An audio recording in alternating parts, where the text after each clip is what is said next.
Hi everyone, welcome to Northern Zen Yoga. My name is Sandra, and today I'm going to show you how to modify some of the more strenuous plank type positions in yoga in order for you to be able to do them more comfortably and also at the same time be able to start working on your shoulder strength. Basically, in a plank, whether it's two hands down, face down toward the floor plank, or a side plank, it requires you to have more strength in your shoulders, back, and arms than maybe you have at this particular time.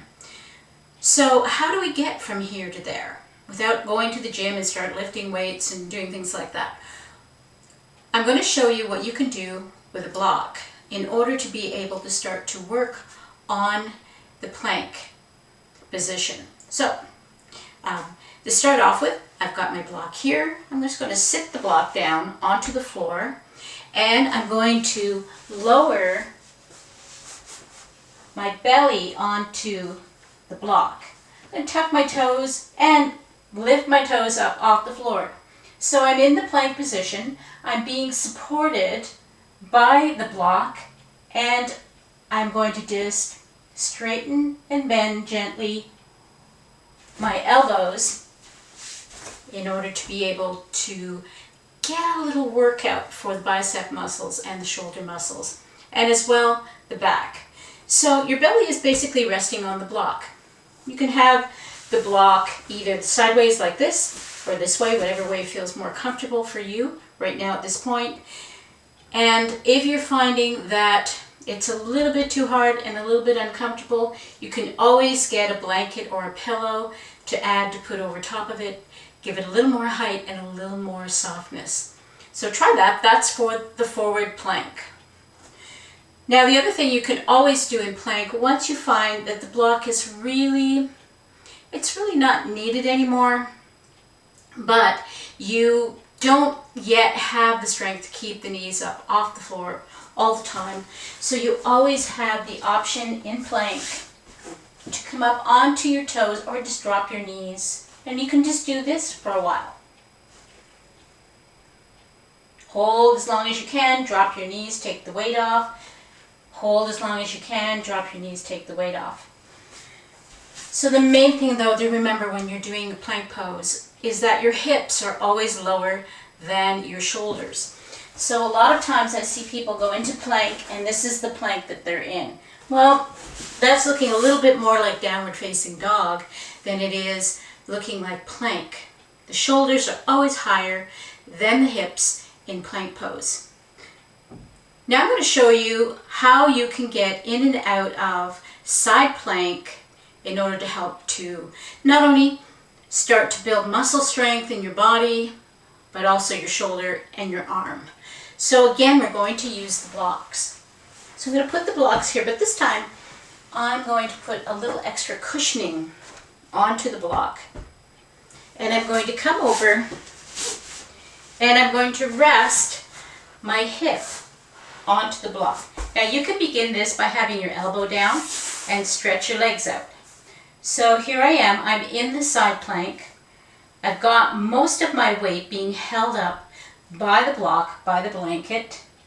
Got my hand down here, and then I can reach up and I can enjoy the stretching in this pose by pushing my elbow into the floor and reaching for the ceiling, and I'm being supported by the block. So once I start to feel way too comfortable in this particular position, then I'm going to start to push my hand down into the floor and start to work on strengthening up through the arm and into the elbow and up into the shoulder. So these are two positions that you can look at in order to be able to take benefit from side plank. It's up to you. If you want to avoid those particular postures altogether, that's okay. But if you want to start trying to build a little bit more strength in the arms in order to do some of these postures when you're going through a practice, then look at adding a block, a blanket, or a pillow in order to be able to support part of your body weight while you work on strengthening the arm up. So another posture I'm going to show you, which a lot of people find very beautiful but very difficult to do, and it's called Wild Thing.